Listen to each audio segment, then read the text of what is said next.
प्रधानमंत्री नरेंद्र मोदी ने मेहनत की है, अमित शाह ने मेहनत की है और गुजरात में एक रिकॉर्ड तोड़ जीत हासिल की। करीब करीब 152 से ज्यादा सीटें भारतीय जनता पार्टी के खाते में जाती हुई नजर आ रही है। लेकिन कांग्रेस को एक बड़ा नुकसान हुआ है और 20 सीट के आसपास सिमटती हुई नजर आ रही। आपने भी बड़ा दावा किया था, लेकिन आप भी बहुत कुछ नहीं कर पाई। इतना जरूर है कि नए स्टेट में खाता खोलने में कामयाब रही है। पर इस जीत के पीछे क्या है? जीत का जश्न भारतीय जनता पार्टी मध्य प्रदेश के दफ्तर में भी मन रहा है। हमारे साथ इस वक्त जुड़ रहे भारतीय जनता पार्टी के प्रदेश अध्यक्ष बीडी शर्मा जी, सीधे उनके पास चलते हैं और समझते हैं। स्वागत है आपका बीडी भाई, बहुत बहुत धन्यवाद मनोज जी, बहुत बहुत धन्यवाद। ये जीत कैसी देख रहे हैं? गुजरात की एक नया रिकॉर्ड बना दिया आपने। 149 सीटें 1985 में कांग्रेस ने जीती थी और उसके बाद अब उन्हीं का रिकॉर्ड आपने तोड़ा है और खुद का रिकॉर्ड भी तोड़ दिया।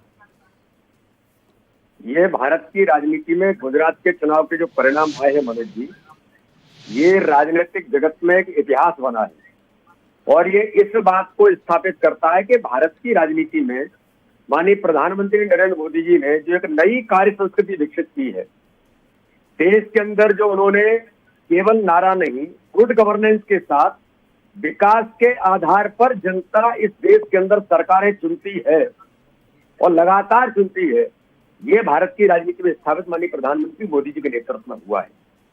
और एक कुशल रणनीति कैसे बन सकती है चुनाव में, जो भारत के अंदर माननीय अमित शाह जी को भारत की राजनीति का चाणक्य माना जाता है, ये भी आज गहराई से स्थापित हुआ है कि कुशल रणनीति, माननीय प्रधानमंत्री के प्रति जनता का अथाह विश्वास और जो गरीब कल्याण की योजना है, जो गरीबों का जीवन बदलती है, उनके प्रति जनता ने माननीय प्रधानमंत्री जी को समर्थन देने का काम इस भारत की राजनीति में गुजरात एक मॉडल बनकर के उभरा है।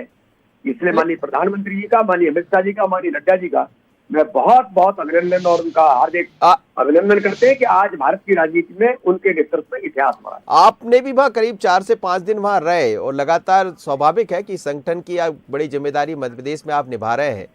वहां किस तरह की रणनीति के तहत आप लोग चुनाव मैदान में थे और क्या जिस रणनीति के साथ, जिस पेज प्रभारी पर आपने एक अलग समिति बना दी थी, उसी लाइन के तहत मध्य प्रदेश में 2023 में बढ़ते नजर आई? मनोज जी, हम लोग गुजरात के अंदर जब गए थे तब मैंने तो केवल वहां देखा था कि लोग कहते थे कि अमित भाई की रणनीति है और केवल मोदी ही मोदी दिखाई देते हैं गुजरात के अंदर। इसलिए पोलिंग बूथ पर जो जाएगा, मैंने आपको पहले कहा था इंटरव्यू के अंदर कि पोलिंग बूथ तक जो पहुंचेगा वो भारतीय जनता पार्टी को, मोदी जी को समर्थन करेगा।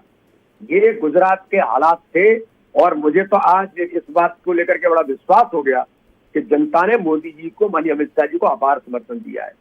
लेकिन जिस प्रकार से हम पूरी टीम मध्य प्रदेश की, पड़ोसी राज्य गुजरात का क्षेत्र हमसे लगता है, तो हम लोग भी सहयोगी की भूमिका में कुछ काम करें जी, पड़ोसी राज्य होने के नाते से। और वहां गुजरात का जो एक अच्छा संगठन है जी, गुड गवर्नेंस माननीय मोदी जी के नेतृत्व में दिया गया है, उधर रणनीति अमित शाह जी के नेतृत्व में बनी है। हमारे कार्यकर्ता और हम लोग भी कुछ ठीक है और हम लोग सीखने का प्रयास गुजरात में रह करके किया।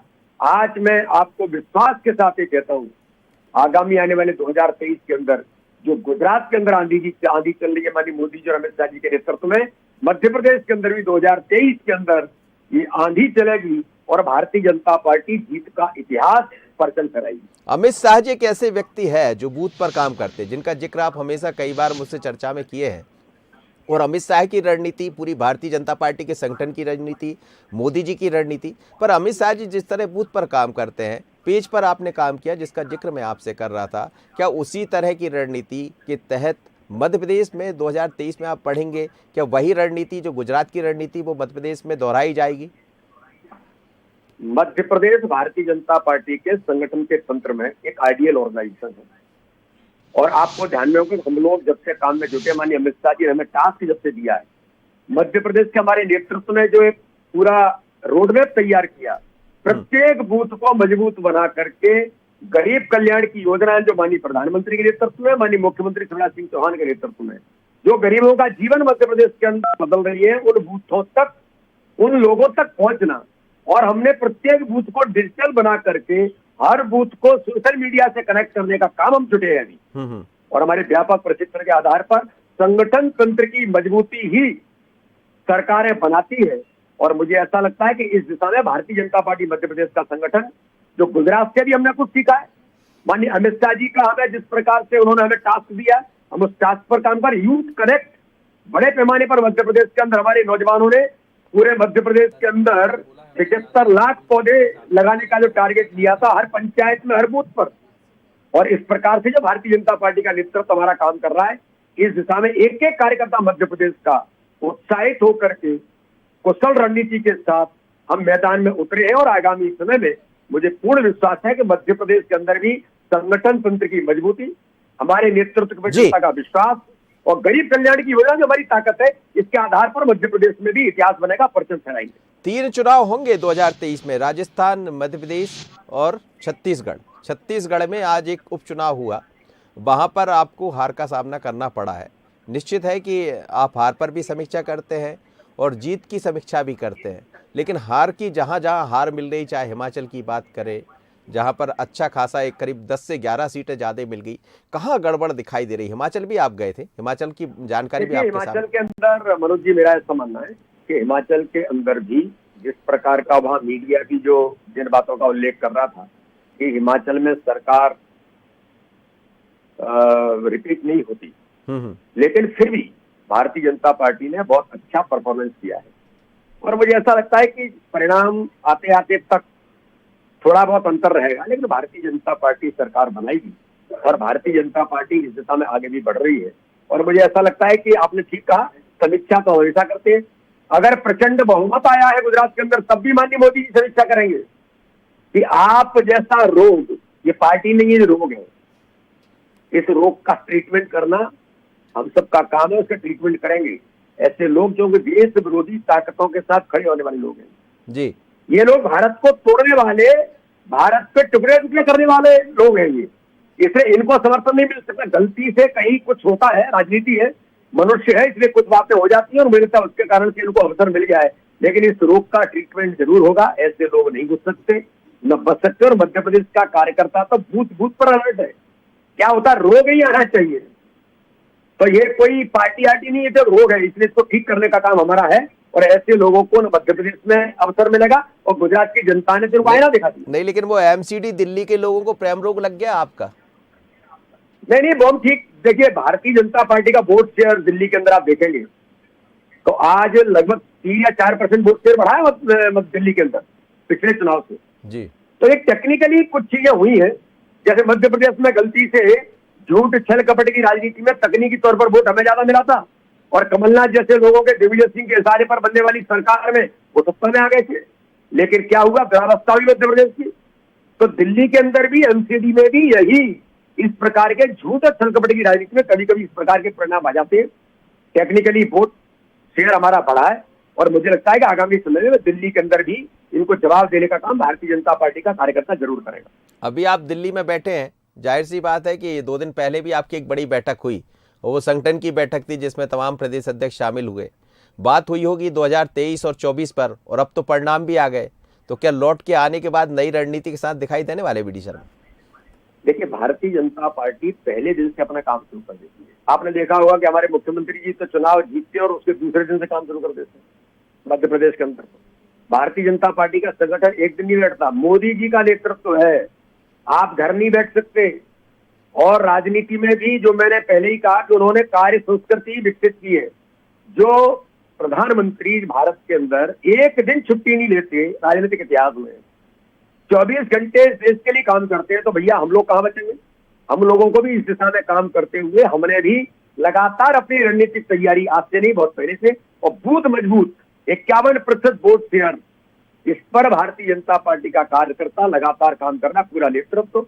और पूरे हमारे, आपने देखा होगा कि हमने प्रत्येक बूथ पर, चाहे सोशल मीडिया हो, हमारे नौजवानों का यूथ कनेक्ट हो, इस दिशा में हम मध्य प्रदेश के अंदर अमित शाह जी ने जो टास्क दिया है उस टास्क पर हम काम करने का प्रयास कर रहे हैं। और मुझे पूर्ण विश्वास है 2023 में गुजरात की आंधी मध्य प्रदेश के अंदर आएगी और जीत का इतिहास भारतीय जनता पार्टी की बैठक